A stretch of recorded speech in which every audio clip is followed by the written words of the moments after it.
नमस्कार मित्रमैत्रिणींनो, आज आपण आपल्या भारत देशातील 12 ज्योतिर्लिंगांपैकी एक असणारे चौथ्या क्रमांकाचे ज्योतिर्लिंग म्हणजेच ओंकारेश्वर ज्योतिर्लिंगाचे दर्शन घेणार आहोत। ज्याप्रमाणे महाकालेश्वर हे ज्योतिर्लिंग मध्य प्रदेश राज्यात आहे, अगदी तिथूनच 112 किलोमीटर अंतरावर ओंकारेश्वर हे ज्योतिर्लिंग आहे। मुंबई ते उज्जैन या सिरीज मधल्या पहिल्या भागात आपण मुंबई ते ओंकारेश्वर असा बाईकने प्रवास केला होता, तर आजच्या या दुसऱ्या भागात आपण ओंकारेश्वर ज्योतिर्लिंगाचं दर्शन घेणार आहोत। ओंकारेश्वर मंदिराची रचना अत्यंत भक्कम असून हे मंदिर 3 मजली बांधण्यात आले आहे। या मंदिराचा सभामंडप प्रचंड मोठा असून परिसर देखील मोकळा आहे। मंदिराच्या भिंतीवर नक्षीदार काम केले असून अनेक चित्रे देखील कोरण्यात आली आहेत। मंदिराच्या गाभाऱ्यात सुंदर असे शिवलिंग असून त्याची रचना अंडाकृती आहे। ओंकारेश्वर हे शिवलिंग खडकाच्या स्वरूपात आहे। या शिवलिंगाची नियमित रूपात पंचामृतांनी स्नान घालून महापूजा केली जाते। ओंकारेश्वर मंदिराएवढं तितकंच महत्त्व अमरेश्वर म्हणजे आताच्या काळातील ओंकार ममलेश्वर या मंदिराला देखील आहे। याच ममलेश्वरास पूर्वीच्या काळी अमरेश्वर या नावाने ओळखले जायचे। इतर तीर्थक्षेत्रांच्या विकासासोबतच राजमाता अहिल्याबाई होळकर यांनी या ओंकारेश्वर या तीर्थक्षेत्राचा विकास केल्याची इतिहासात नोंद आहे। अहिल्याबाईंनी त्यांच्या काळात या नर्मदा नदीच्या प्रवाहात 18,000 मातीची शिवलिंग विसर्जित केली होती, म्हणून त्यांच्या या काळापासून ही प्रथा आजही कायम आहे। असे बोलतात, नर्मदा नदी पात्रातील प्रत्येक शिळा ही शिवलिंग स्वरूप आहे।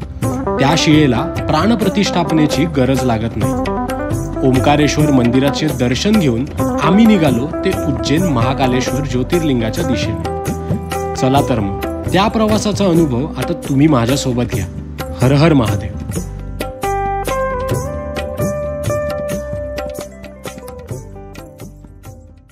चला तर मित्रांनो, मस्तपैकी आता जेवण झालेलं आहे। आता आपल्याला उज्जैनला जायचं आहे। चला मामा, तुम्ही कुठून आलात?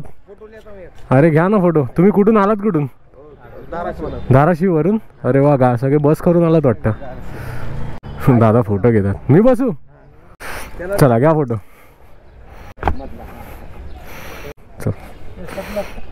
चला येऊ। हर हर महादेव शंभू। लिंगेश्वर पावनदेवी माते की जय, गांगेश्वर वामनदेव महाराज की जय। जय श्रीराम। हर हर महादेव। चला चला चला उज्जैनला चला। हर हर महादेव। कुठे गेले बाबा आपले रायडर्स? चला तर आता आपण निघालो आहोत ओंकारेश्वरच्या नगरीतून उज्जैन महाकालच्या नगरीत, आणि आता बरोबर 5:15 वाजलेत। आपकी यात्रा मंगलमय हो, धन्यवाद। इंदोर इथून आहे 77 किलोमीटर। हर हर महादेव, हर हर शंभू, जय श्री महाकाल। ओंकारेश्वरवर ना उज्जैन मला 140 किलोमीटर दाखवतोय। 140 ते 150, अप्रॉक्स 150 पकडून चाला तुम्ही। हा, मजा येणार आहे। आता 5 वाजलेत, बहुतेक 4 तास तरी लागतील उज्जैनला जायला।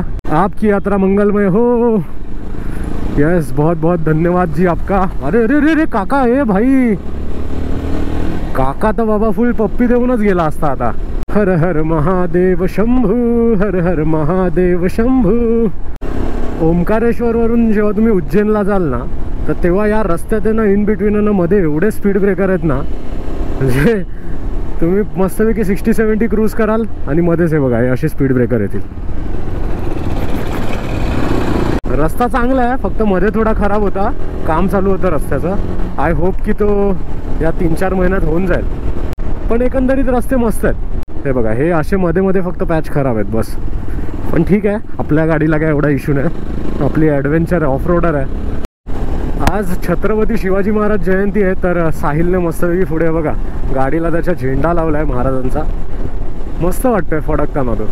छत्रपती शिवाजी महाराज की जय। आता मी ममलेश्वर देवाचं दर्शन घेतलं, ओंकारेश्वर देवाचं दर्शन घेतलं। ममलेश्वर मंदिराच्या बाहेरच आहे ना काही अशा खंडित मूर्त्या ठेवल्या आहेत, आणि खंडित मंदिराचे ना अवशेष ठेवलेले आहेत, आणि काही नंदी मोडलेल्या अवस्थेत आहे, मान छाटलेल्या अवस्थेत आहे। तर हे सगळं का घडलं? जेव्हा बाहेरून परकीय आक्रमणं जेव्हा आपल्या मंदिरांवरती झाली, तेव्हा तो घाव आपल्या धर्मावरच नाही तर आपली जेवढी पण मंदिरं होती आणि आपली जेवढी पण धार्मिक स्थळं होती त्या सर्वांवरती तो घाव पडला. आणि ही जी आज दुर्दशा आपल्या मंदिरांची आपण बघतो ना, ती त्याचमुळे झाली झाली. जसं की मुघल होते, पोर्तुगीज होते, या सर्वांनी खूप पिडला, खूप छळला. पण ते बोलतात ना, त्यांचा संहार करण्यासाठी एका राजाला जन्म घ्यावा लागतो, ते म्हणजे छत्रपती शिवाजी महाराज. आणि त्यांचं कर्तृत्व पुढे छत्रपती संभाजी महाराज, परत शाहू महाराज, परत हे राजाराम महाराज म्हणा, हे सर्व पुढे चालू ठेवतात. आणि जे मोगल होते त्यांना आपले पाय पसरायला मिळत नाहीत अख्ख्या महाराष्ट्रात, काय अख्ख्या पूर्ण अखंड भारतात. आपल्या महाराजांचे आपल्यावर उपकार आहेत, ते या जन्मी तरी आपल्याला फेडता येणार नाही. पण त्यांच्याविषयी इतिहास आणि त्यांच्याविषयी आस्था ही आपल्या प्रत्येक मराठी माणसाच्या, प्रत्येक हिंदू धर्मातल्या प्रत्येक व्यक्तीच्या मनात असणं गरजेचं आहे. हे बघा ना, मिरच्या बघा इथे किती आहेत भाई, फुल मिरच्यांचा बिझनेस चालू आहे. एक नंबर रे, इंदोरी मिरची, मध्य प्रदेशची मिरची. तर मित्रांनो, नर्मदा नदी बघा, नर्मदा नदीचं पात्र आहे हे. पाणी बऱ्यापैकी आहे या नदीला. आणि पुढे तिथे ओंकारेश्वर जवळ तो डॅम आहे, तर त्या डॅमचं पूर्ण पाणी सोडतात आणि नर्मदा नदी पूर्ण जलमय होऊन जाते. बघा, आता 1 तासात काळोख पडायला सुरुवात होईल. आणि इकडचे जे रस्ते आहेत ना, आता हा जो रस्ता आहे समजा ओंकारेश्वरला बाहेर पडायचा, भाई इकडून आहे ना चालवताना ना सांभाळून चालवा. हा बघा, हा बघा, हा बघा, अशा गाड्या चालवतात ना इकडे लोक, भाई बघतच नाही समोरून गाडी येते की नाही, बिंदास ओव्हरटेक करतायत. बिंदास म्हणजे बघतच नाही, आरशे बघत नाहीत, ओव्हरटेक करताना बघत नाही, बिंदास दुसऱ्या लेनमध्ये गाडी टाकतात आणि ओव्हरटेक करतात. इंदोर इथून आहे 59 किलोमीटर आणि उज्जैन इथून आहे 115 किलोमीटर. चला, एकदाचा हा रस्ता क्रॉस करेन ना, मेन हायवेला लागेल ना, तेव्हा मजा येईल. पण जेवण आहे ना एक नंबर आहे इकडे. म्हणजे बोलतात ना, 150 रुपये थाळी, 180 रुपये थाळी, 200 रुपये थाळी, म्हणजे सही आहे. म्हणजे तुम्हाला भरपेट जेवण 200 रुपयात तर तुम्ही भरपेट जेवण जेवाल. तर इकडे आलात तर जेवायचा एक शॉट नाही. तुम्ही कोणत्या पण हॉटेलमध्ये जाल ना, तर तुम्हाला चांगलंच जेवण मिळेल. आणि चपात्या विपात्या पण मस्त बटर बिटर लावून देतात. पराठा, आलू पराठा, परत पोहे तर भाई इथे केवढे वेगवेगळे प्रकार आहेत पोह्यांमध्ये. तर्री पोहे आहेत, परत ते वरती सेव पोहे आहेत. असे पोहे तर पहिल्यांदा खाल्ले मी. पण राईडला आपण जेव्हा जातो ना, तेव्हा एवढं जड खायला जमत नाही, कारण कंटिन्यू आपण बाईकवर बसून असतो. मग ते एकदम हेवी वाटतं, मग अजीर्ण वगैरे होतं. तर त्याच्यामुळे जेवढं लाईट खाल ना आणि जेवणानंतर छास पिया, बस सॉर्टेड विषय. अरे या रस्त्याची अवस्था बघा. आय थिंक रस्ता बनतोय वाटतं. धूळ बघा किती उडते पुढे. फुल ऑफ रोडिंग. अरे रे रे भाई, डायव्हर्जन होत आहे. रोड बनतोय दोन्ही साईडला. ह्या रस्त्यावरनं ट्रॅव्हल करून ना मला मुंबई गोवा हायवेची आठवण आली. मुंबई गोवा हायवे पण असाच आहे आमचा. मध्येच काम झालंय, मध्येच काम नाही झालंय, मध्येच डायव्हर्जन आहे. Same to same Mumbai Goa highway. असं वाटतं मुंबई गोवा हायवेवरनंच ट्रॅव्हल करतोय. मन मोहना नको छेडू तू मजला, दही दूध लोणी देते मी तुझला. ह्याला काय आलं, का आलं रे? झेंडा सरकतोय. वाटलेलंच मला. ॲक्च्युली त्याने खाली लावलेला खूप. सोडून कान्हा जाऊ नको, जाऊ नको रे तू, जाऊ नको. सूर छेडिता माझे मन मोहिले, प्रेम वेडी राधा मी बावरले. मस्त थंड क्लायमेट झालंय आता. आणि रस्ता पण आता बऱ्यापैकी बेटर लागलाय. तो मगाशी वन वे होता ना, कंटाळा आलेला चालवून यार. समोर कशा पण गाड्या येत होत्या, बट हा जरा बेटर वाटतं. अरे यार, नजर लागली वाटतं.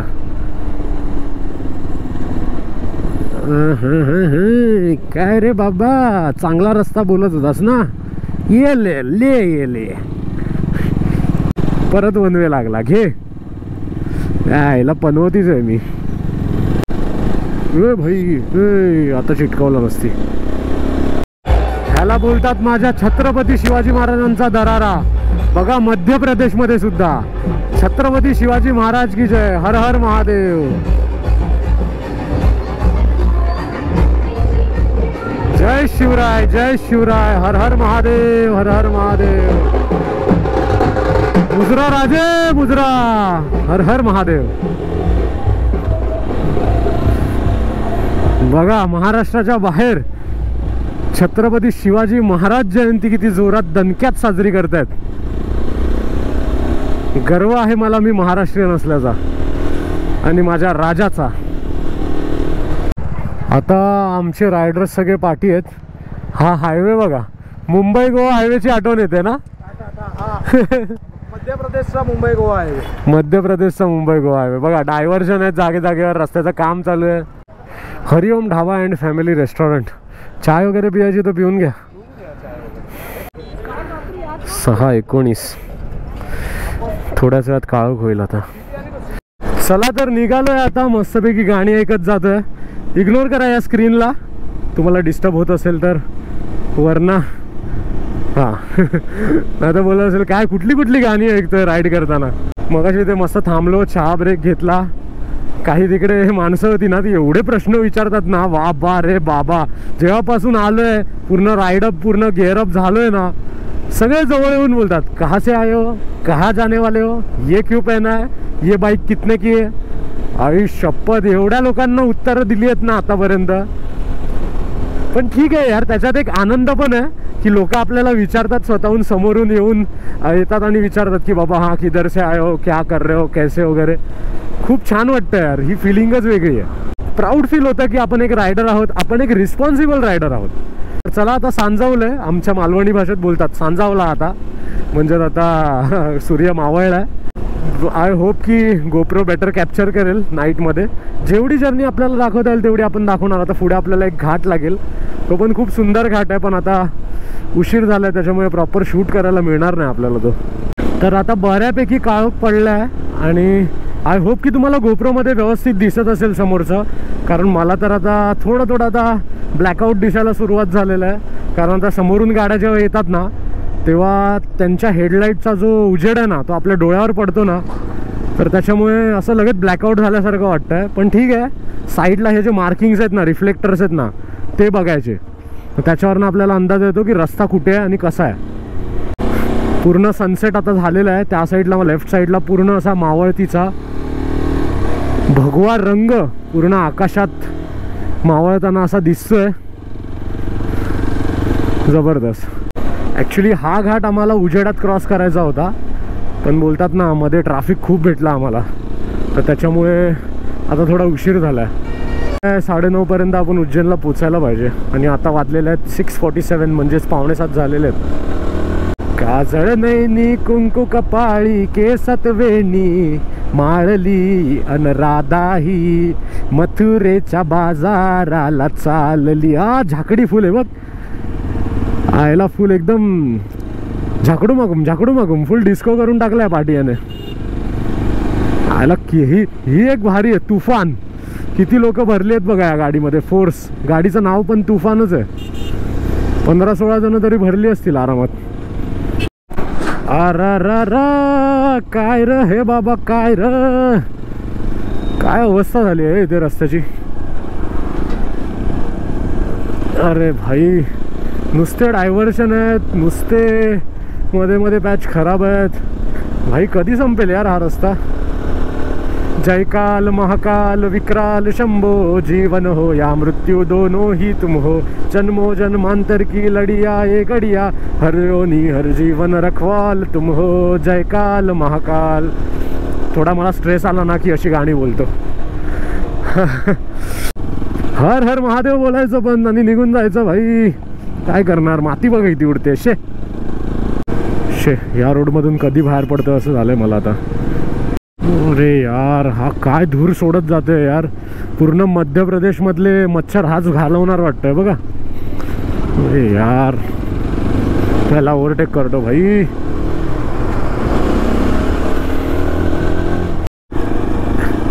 ॲडव्हेंचर बाईक घेतली आहे ना, तर त्याचा रिग्रेट मला आता होत नाही. कारण हे बघा, हे रस्ते बघा. जेव्हा तुम्ही लॉंग टुरिंग करता तेव्हा तुम्हाला हायवेज भेटतील असं काय नाही. हे बघा, हे असे रस्ते बघा. मी एक्सपेक्ट पण नव्हते केलेले की असे रस्ते मिळतील. ते भूलभुलैयामधला तो राजपाल यादव बनणार आहे मी. तो बिचारा लाल बनलेला, मी पूर्ण पांढरा पांढरा काळा काळा बनणार आहे. जेव्हा रायडिंग जॅकेट नसतं घातलं ना तर 100% मी तसाच दिसलो असतो. एवढी धूळ उडते इथे. अरे काय आहे यार हे शे. पाठी बघा काय दिसत पण नाही. आणि आता फायनली आता आपण हायवेला लागू आणि हायवे जरा बरा मिळेल आता यार. हाय ग. चला फायनली आता या खडबडी रस्त्याला रामराम बोलूया आणि या सुंदर अशा हायवेवरती आता क्रूज करूया मस्तपैकी 80-90ला. अरे यार, आसमान से गिरे खजूर में लटके. हा बघा, हा ट्रॅव्हलरवाला पण बघा कुठून गॅप काढून जातोय बघा. म्हणजे बायकर्सचे पण वांदे करून टाकणार. स्वतः पण नाही जाणार, पाठच्याला पण जाऊ देणार ना. शिट यार, काय आहे हे. किती वाजता पोहोचणार उज्जैनला. एकदम से वक्त बदल दिए, जज्बात बदल दिए, जिंदगी बदल दी. आता सगळे मला विचारतात की दादा तू इंटरकॉम कोणता यूज करतोस. तर मित्रांनो, मी इंटरकॉम यूज नाही करत, मी नॉर्मल ब्ल्यूटूथ यूज करतो. हां, पण जो ब्ल्यूटूथ मी यूज करतो ना तो नॉर्मल ब्ल्यूटूथ नाही आहे. आता त्याच्यात AI फंक्शन आहे आणि व्हॉइस असिस्टंटसुद्धा आहे आणि खूप युनिक असा आहे तो. ॲमेझॉनवर लिंकसुद्धा आहे, मी पाहिजे तर तुम्हाला पाठवतो. आता तो युनिक काय आहे ना ते मी तुम्हाला सांगतो. आता इथे माझ्या इथे बटन आहे, तर ते बटन दाबलं ना तर माझ्या मोबाईलची सिरी चालू आहे. बघा तुम्हाला दाखवतो. आणि मला कोणाला कॉल लावायचा असेल ना, मी फक्त बोलतो आणि मोबाईल कॉल लावतो डायरेक्ट. आता समोर माझ्या हिमांशू चालला आहे, तर त्याला मी आता कॉल लावतो. हे बघा,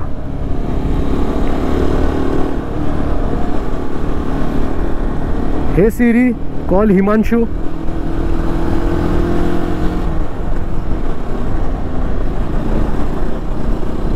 हे बघा, हिमांशूला कॉल लागला. आता बघा हिमांशू कॉल उचलेल. हात हलव ना पाठी असा, बाय कर बाय असा वरच्यावर. हां, तो बघा हिमांशू तिथे हात हलवतोय. तर हा जो ब्ल्यूटूथ मी वापरतो ना तो लगेच असा AI फीचर आहे, तर त्याच्यामुळे लगेच कनेक्ट करतो दुसऱ्याला. तर म्हणून सारखं डायल पॅडमध्ये जाऊन कॉन्टॅक्ट करायची गरज नाही लागत. हे बघा, आता हिमांशू माझ्या समोर चाललाय, तर त्याला मी तो बघा त्याला हात दाखव बोलतोय, तो हात दाखवतोय. तो बघा, तर मग असे एकमेकांना आम्ही कनेक्टेड राहतो. हा बघा, आता हिमांशूचा कॉल आला मला. हे बघा, इकडे पण कॉल दिसतोय, इथे पण दिसतोय. मी आता कॉल उचलतो त्याचा. हा हिमांशू बोल. पाठी हा आहेत सगळे दिसत आहेत रायडर्स. हां सगळ्यात ठीक आहे. ओके. तर हे बघा, हे असं कोऑर्डिनेट होतं एकमेकांशी, तर त्याच्यामुळे हे खूप गरजेचं आहे. आता मला इथे सॉन्ग लावायचं आहे, तर मला आता मोबाईलला टच करायची गरज नाही. बघा, मी आता कोणतं पण सॉन्ग बोलणार ना ते लागणार. मला फक्त बोलायचं आहे सिरीचं बटन दाबून. हे बघा, हे सिरी प्ले माझ्या राजा र सॉन्ग ऑन यूट्यूब. हे बघा, सॉन्ग आपोआप लागलं. तर हा फायदा आहे ब्ल्यूटूथचा. हे बघा, माझ्या राजारा सॉन्ग. हे बघा, आणि एकदम व्हॉइस एकदम असा हार्श नाही आहेत, म्हणजे आजूबाजूला पण तुम्हाला आवाज येतो. म्हणजे जेणेकरून पाठीचं कोण हॉर्न बिन वाजवत असेल ना ते सुद्धा तुम्हाला ऐकायला येतं. असं नाही की पूर्ण आवाज तुमचा ब्लॉक होऊन गेलाय गाणं वाजलंय म्हणून. तर ब्ल्यूटूथचा हा फायदा आहे. आणि मी स्पेशली हा जो ब्ल्यूटूथ वापरतो ना तो मी तर बोलतो रेकमेंड करतो मी तुम्हाला, कारण मी आता जवळजवळ 1-1.5 वर्ष वापरतोय आणि पूर्णपणे वॉटरप्रूफ आहे. हा बघा, हा व्हिडिओ काढतोय आपली. ए भावा, माझी पण काढ. चल, धन्यवाद. मस्त हायवे यार. आता सगळा जो थकवा होता ना मगाशच्या त्या खराब रोडचा, तो आता इथे पूर्णपणे निघून गेलाय मला असं वाटतंय. कारण मस्त रोड लागलाय. 70, 80, 90 वरती मस्त क्रूज करतोय, गाणी ऐकतोय आपली मराठमोळी. बस यार, हेच तर आयुष्य आहे. अजून काय पाहिजे यार. बोलतात ना, मंजिल से ज्यादा सफर अच्छा है. पण मंजिल पण चांगली आहे भाई. कुठे जातोय? महाकाल नगरीत जातोय आपण बाईकने. ते पण असं बोलू पण नाही शकत की मंजिल बुरी है. मंजिल तो बाबा स्वर्ग है. महाकाल के नगरी में जा रहे आपण. महाकालच्या नगरीत जातोय आपण. हेलमेट पहने, सुरक्षित रहे. सिर्फ हेलमेट नहीं, पूरे राइडिंग गियर्स पहने. काय हायवे आहे. मजा आली भाई, मजा आली भाई. ह्यासाठीच केला हा एवढा अट्टाहास, आणि ह्यासाठीच केली ही राईड, आणि ह्यासाठीच घेतली ही बाईक. मस्त परफॉर्म करते यार हायवेला गाडी. तर मित्रांनो फायनली आता आपण पोचलो आहोत महाकालच्या नगरीमध्ये, उज्जैनमध्ये. हर हर महादेव, हर हर शंभो, जय श्री महाकाल, जय श्री महाकाल. तारा गेस्ट हाऊस. आज आपला रात्रीचा मुक्काम असणार आहे ह्या ठिकाणी. चला मस्तपैकी फ्रेश होऊया आता.